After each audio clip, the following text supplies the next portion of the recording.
How many of you in the room are team leaders currently? Great, about half of you. How many of you would like to build a team, but you haven't quite done it yet? And here today to get some answers. We'll definitely cover everything by the end of the day. How about team members? Great, good. We're going to help your team leaders learn how to understand each of you better. Okay. And how you can understand them better. So, you know, the world of behavior is a very fascinating world to me. In 1984, I was actually attending a seminar by someone that on the topic of behavior, and I went as an agent just like you to learn about the different behavior personalities and the different types. And the seminar was titled, How to Understand How Each Personality Makes Their Decisions. And so I just thought, wow, you know, that might be interesting. And what I learned all the way back in 1984 is that there are very distinct personalities, and actually each one makes the decision in a different way. And that's a term that I call predictive behavior. So predictive behavior, so think about that. When you're sitting in front of a buyer or a seller, if you can predict their behavior pattern, you know how they're going to make their decisions, you know what kind of information that they're looking for, how much easier is that to work with your client base in general? It made a huge difference in my career as a sales agent. And as I went into management, one of the things I realized is that it's equally important in managing a large group of people. Because again, as a manager in a real estate office with 80 to 90 agents at any given time, we had a lot of different behavior patterns there. You know, some were very direct and very blunt. You know, and some were very expressive, enthusiastic, and others would really fear change. So there were just all these different personalities, but again, I learned to be able to just look at their face and think, okay, I can see why they're feeling a lot of stress right now, or I can determine why it is that they're not comfortable with what we're doing right now. And so it helped me in that manner as well.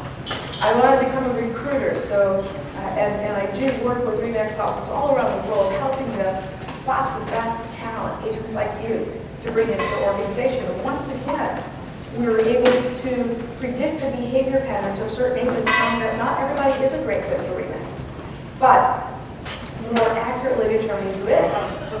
And if we take it one more level, okay, for any position that you're looking to fill, or in any aspect of your life, understanding behavior, as you're going to see, is really lowers your stress.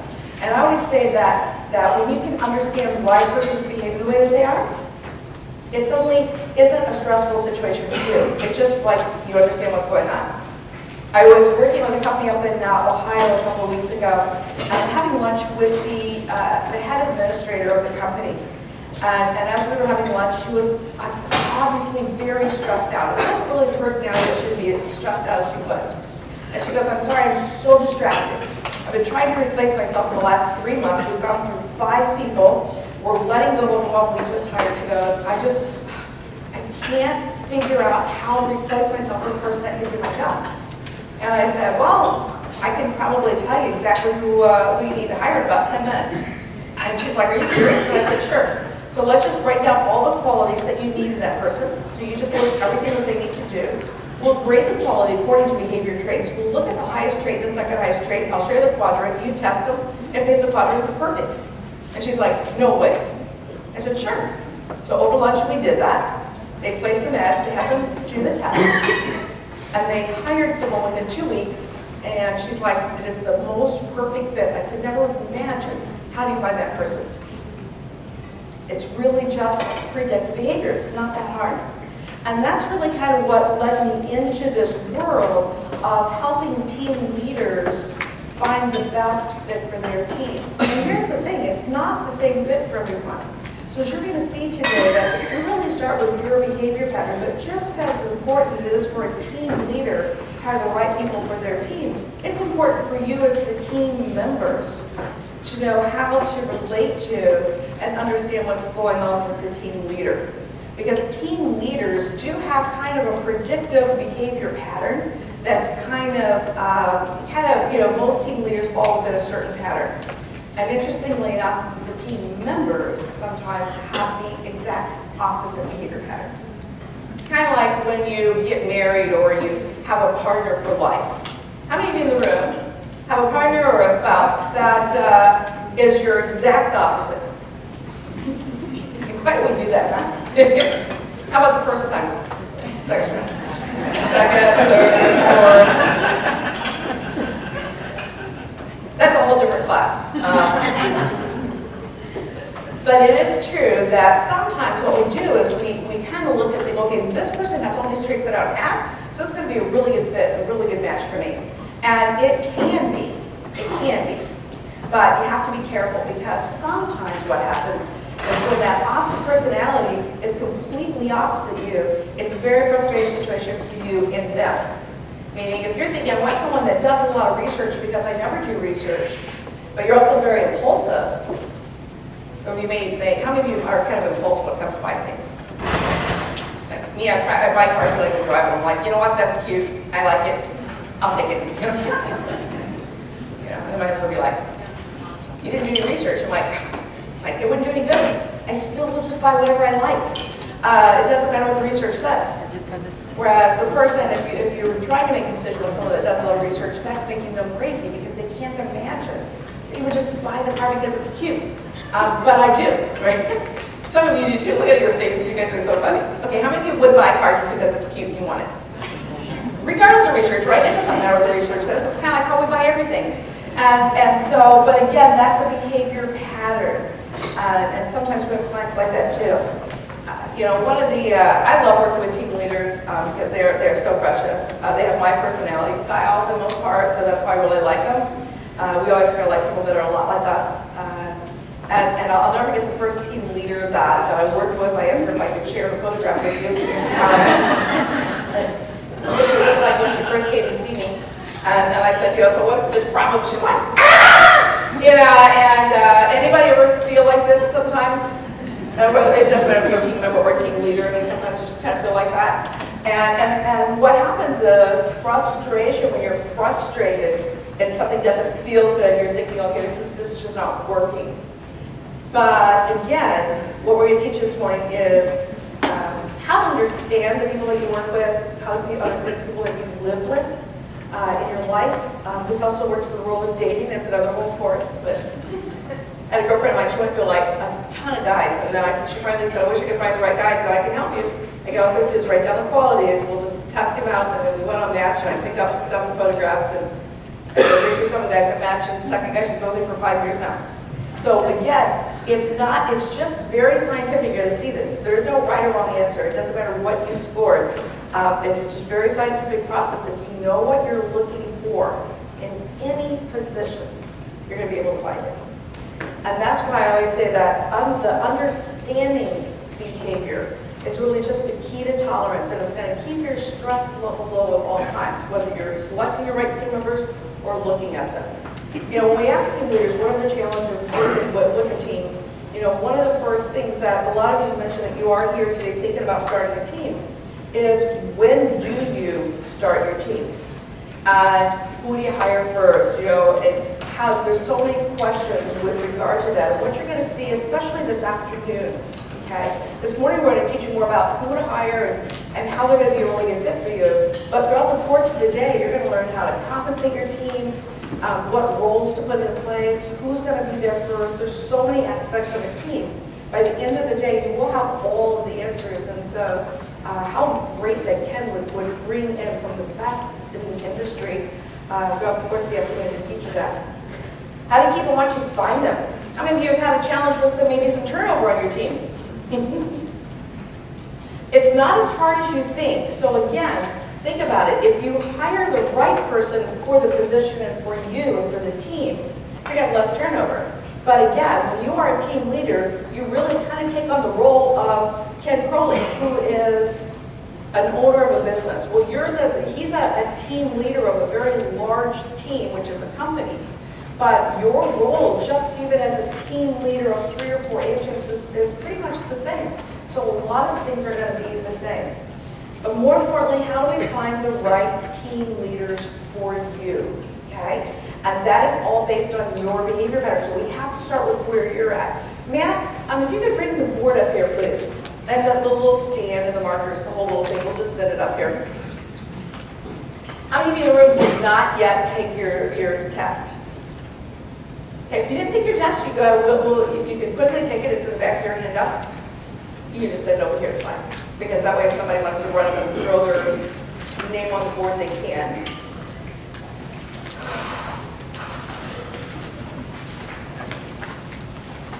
So if you haven't taken the test, we're not going to take a lot of time for this, but if you go to the test, there's only 14 questions. Now, how many of you are familiar with the DISC test? Okay, I'm going to jump back and forth. So in the beginning, if you're familiar with where you're at on the DISC test, the answer should be the same. So I've taken every test that there is out there. I've looked at, some of them are colors, some are animals, some is DISC. There's just a million types of tests. We use this one in our classrooms because it's only 14 questions. Okay? And the 14 questions that are on there are pretty much complete opposite questions. It's kind of like, are you fast? Are you slow? Are you emotional? Are you logical? So when you take a look at these 14 questions, most of the time, you'll look at that question and think, well, sometimes I'm this or sometimes I'm that, and I'm not exactly always this. What you want to do is think, what are you most of the time? Okay? Is if you are, think of yourself just in your normal life. And it says, I'm undisciplined with my time or I'm disciplined with my time. It's not what do you want to be. Okay? It's, most agents really are disciplined with their time. But if you find yourself, you're constantly late, and if you are, let's say, overbooking yourself, okay, then you're probably not very disciplined with your time. But if you live by your appointment book and you always have that, like you're looking at a calendar and you're very disciplined with everything, then you're going to be disciplined. So you go with whichever is the closest, okay? Once you total your answers at the bottom, there should be 7 A's and B's and 7 L's and R's. So there's 7 on each slide. You simply take the highest number in each category and you find that number on the next sheet. So let me show you. If in fact you had 7 R's and 4 B's on your answers, you're going to actually circle this spot. And if some of you did it, incorrectly, sometimes people get confused. That's okay, you can always change your answers. But you're looking for the 2 highest numbers which appear in the same spot together. And you're going to find that they are in a grid, okay? And see how there's 16 grids here? Here's the difference between this test and the DISC test. The DISC test, which will take you an hour, 2 hours sometimes to take, and it's very comprehensive, gives you your percentage of each of your 4 behavior patterns, because there are 4 behavior patterns. And so you might be like your I's is high, and then your D's is high, your S's is high, and your C's is high. You only ideally work within 2 behavior patterns at all times. So your clients, your customers, whatever. So you have what's called a behavior pattern, and you have what's called an influencing pattern. So this right here, this square, if we go to your next sheet, would be an expressive driver. Okay? Now, if you want to go to this sheet in your handout, just to kind of make some notes here, we're going to do this here in a second. All of these 4 right here, you can see they each have a driver at the bottom. This means that you are primarily a driver personality, and on the DISC test, that's going to be your D. At the top, those 4 are primarily expressive because the one at the bottom is what's called your dominant behavior trait. And in the DISC program, that is the I behavior pattern up there. Over on the far left, those top 4 means that you're primarily amiable, or in the DISC program, that would be the S pattern. And down here, we've got the analytical quadrant, which means that's the C in the DISC program. Now, we're going to talk in a lot of detail about each of these today, but just for purposes of understanding where you're at, the one on the bottom is actually your primary trait, okay? And what that means is, how many of you in the room were a D behavior pattern? You were down here in any of these 4 boxes, by show of hands. Perfect, so maybe a third of you. So the D pattern, the D personality just means that you like to be in control of things. You like to be in control of your advertising, you like to be in control of your money, you like to be in control of your business. These typically are business owners, so they have a natural desire to be a business for themselves. They move at a fast pace, so everybody on this right side moves faster. The farther to the right that you've tested, the faster they move in general. You also want results, okay? Drivers are bottom line people. called Just Show Me How to Get It Done. And a lot of times there might be a situation that you're working on or a problem. And they're that personality that says, okay, so how do we just fix it? Okay. So that's what they want, but fast results.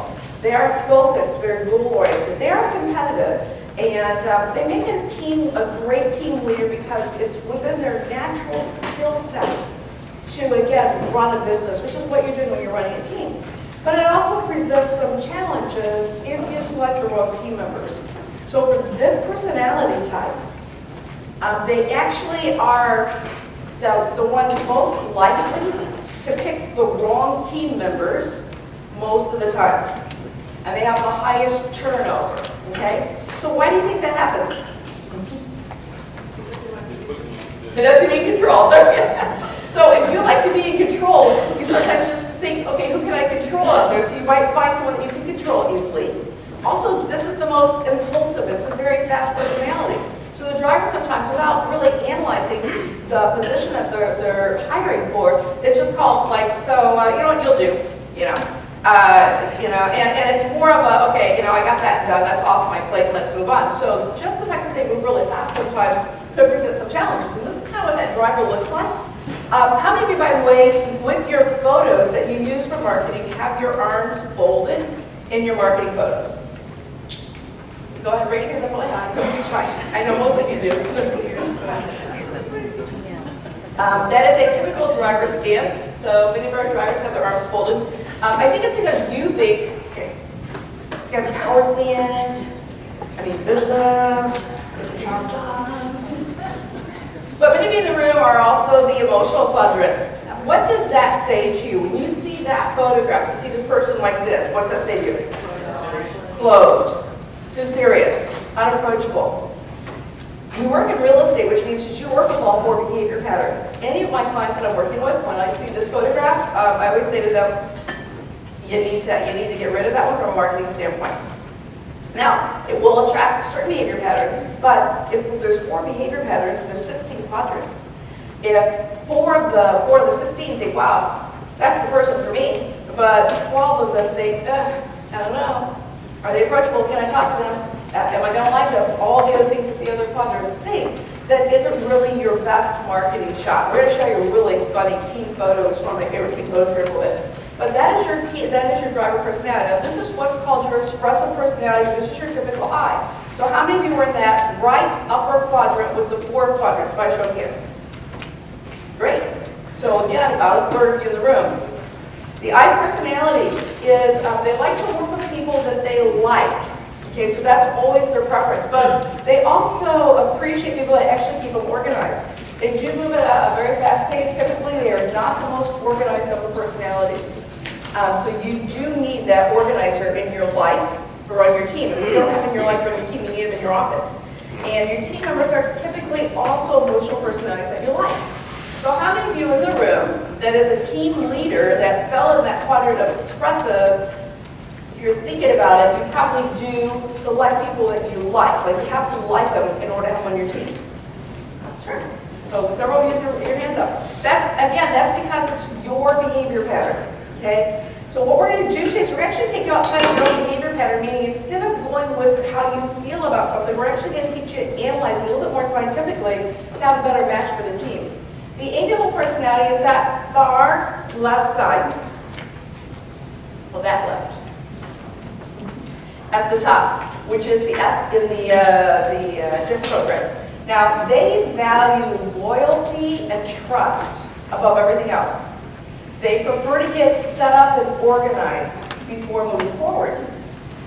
They, as a team leader, would want team members who actually embrace their values, and they enjoy working with the I personality or expressive, even though sometimes they're a little crazy or they move at a little faster pace and take a few risks. So how many of you in the room, if you're the amiable personality, that one over the top on the other side there, would agree with the fact that you have to really trust people, like trust and loyalty, as well as liking them is going to be really important for you. Now, how many of you that were primarily amiable in the room are also team members? Okay, great. This is a great team member profile, as you'll see, because again, this is a person that's very supportive in their natural traits and very dependable and organized. The C personality, this is the analytical personality. This is a very detail-oriented, structured personality. You can see a little bit more serious look there. They always feel the need to be organized and structured. If you have this person on your team and you're throwing stuff at them really fast, and you're throwing 3 or 4 projects at them, this is going to be very overwhelming for them, and this is not going to be a good scenario. This person would operate their team based on numbers and facts. So this is the one personality that actually does give a little more thought and logic to selecting the agents. They're typically more tolerant of all the different personalities. This is a very patient personality, very laid back. When everything is up in the air in the office, things are going crazy, this is the person that's just kind of sitting there going, come on, let's just settle down. So they don't get crazy. And they, again, are going to use more of a factual basis. How many of you in the room are this personality? Great. How many of you that are that personality are working on a team as a team member? Okay, so let me just ask you guys, and team leaders, just close your eyes for a minute. If you work on a team with a driver personality, do you find that when you're working on a project that team leader walks up to you and says, look, when you get through with that, do this? Yes? Okay. So by show of hands, how many of you does that drive you crazy that they're telling you to do one thing when you're already doing a thing, right? That's right. And so you're kind of like, well, I'm doing this right now. But here's the driver. Yeah, well, when you get done with that, do this. Yeah, but I'm doing this now. Like, what's the big deal? Okay, this will be the next thing you do. See, the driver can, they're a big multitasker, so the driver will be like, so do this right now, and then do this, and do this, and do that. Drivers, what you need to understand about this personality is this. They are completely focused on the task at hand, which is why they're very good at it, and they catch mistakes, and they're very detail-oriented, they're very good about that task. But if you keep throwing stuff at them, and you're distracting them, it's not only making them crazy, but they're going to feel overwhelmed, and it's not going to be a good scenario. Okay, so as hard as it is, and trust me, I'm like that. I gave my team members permission to put me in my place when needed. Okay. Because sometimes the driver, under pressure, is also a little bit of a tyrant. Okay, and I can say that because I'm one. Okay, tyrant meaning this, I might say, look, I need this done, and then we have to do this, and what about that other project? And did we get that done yet? And what about this? Well, for a lot of my support team members, that was not a comfortable situation. So I gave them permission to look me in the eye and say, okay, little Miss Driver. And that was their clue to me to say, okay, be a little bit too much of a, throwing too much at them and being too direct. And then I'd say, okay, sorry, thanks, I needed that. But I'm obviously under a lot of pressure today, and I really need your help and support. So how do we get this done? You help me, how do we get it done? But sometimes, again, I didn't see when I'm in a position where I'm making it uncomfortable for my team members, which almost paralyzes them. And then they aren't functioning to their highest and best abilities, which is not good for either one of us. So all based on that. Does that sound familiar so far to anybody here in the room? Everybody's laughing. Again, there is no right or wrong, so keep in mind there's no right or wrong. We all have these things that are really good about each of us, and then we've got some a little shortcomings, so that's okay. There's 3 hiring criteria that people commonly use when they are bringing people onto their team. One is called who you like, and this is typically the emotional personality. I had an assistant who I still adore. She was my favorite. And my partner would say to me, what the heck, LaDeur? She is just I would ask her, can you do an Excel spreadsheet? She'd be like, no. Because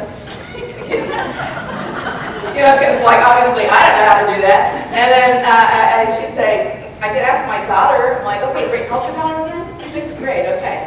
She goes, well, she knows a lot of that stuff. I'll be like, okay, well, ask your daughter, And then, she couldn't catch any typos. So not only do I have a lot of typos in my stuff, then she's my proofer. So it would always have typo stuff. So then we're hiring people to do the job. Well, why did I keep her? My partner would always say to me, what is wrong with you? I'd be like, I just like her. She's we go out for drinks together, and she's fun, and it's so hard to get rid of someone you like. But I eventually did after 3.5 years because she actually did. have to tell you a story because it's kind of so funny, but, you know, I fly a lot, I'm always flying. So I'm flying somewhere, I land, and there's like 20 texts from her, like this whole, you know, your phone just goes ding, ding, ding, ding, ding, ding, ding, ding, since you land. And they're all from her. So I start reading from the bottom down, and it's just like, oh, I'm so sorry, I'm so sorry, I'm so sorry, I'm so sorry, I'm sorry. Like, I'm just like, what in the world did she do? I can't believe I did that. And like, what can I do to fix it? So each one is like that same message, and I get all the way to the top. And she had hit reply all to a message that I asked her to correct something that, you know, had my top client had requested something several times, and I said to her, look, Leslie, you know, we have to get this done. She hit reply all, and she's like, you know, so what's wrong with that? Like she fill in some of the blanks, and does she think the world revolves around her? I'm like, okay. So of course, you know, I'm trying to think, okay, so I call Leslie first, or do I call the client first? It's so embarrassing. And, you know, the client was actually pretty nice about it. She goes, am I really that bad? I'm like, no, you were not. This is not your fault. But I didn't fire with them, but I did the second time it happened. And because it happened again soon after with another client. So, you know, a very similar scenario. So, you know, I thought to myself, you know, I work with, you know, guys like Ken, I work with the top RE/MAX houses all around the world. I work in 16 different countries. And they're all equally important. They're all great clients. And they deserve to have, you know, the materials to them in a certain manner and deserve what my commitment to them is. And so therefore I realized that it couldn't be about someone that I liked, even though I did like her. It had to be about someone that could do their job well because they represent me with my clients. And I think the same is true for you, is that, you know, that team member has to be an extension of you. They have to represent your values. They have to, you know, they have to do their job well. So sometimes it doesn't mean that those people that we have on our team are our best buddies or our best friends. We like them because that might be the behavior pattern that we're looking for. But sometimes it's who's going to be the right person for the job. And that is the second thing, is that sometimes people just hire based on qualifications without any regard for the other two. Or the other one, the third one, is who's the best fit for you. I personally think that when you're selecting team members, the right team member is a combination of all three. We start with who you are. We take a look at who's going to be the best fit for you. Are they also very qualified for the position? And do you like that person well enough to work with them? Because this is a pretty high-stress business. And so even though most people go with one of the three, my recommendation is that you go with all of the three. Because the secret of building that right team is to identify the traits that you want in a person and then hire according to their natural traits. One more thing, you've got this in your handout. This is a secondary test. We're going to see how each of you, what type of an individual is best suited for your behavior pattern. There's 8 questions here, I think 8 statements. And at the end of each statement, there is a number, whether it's an S, a VI, a C, an I, whatever it's going to be. And this is in your handout, right?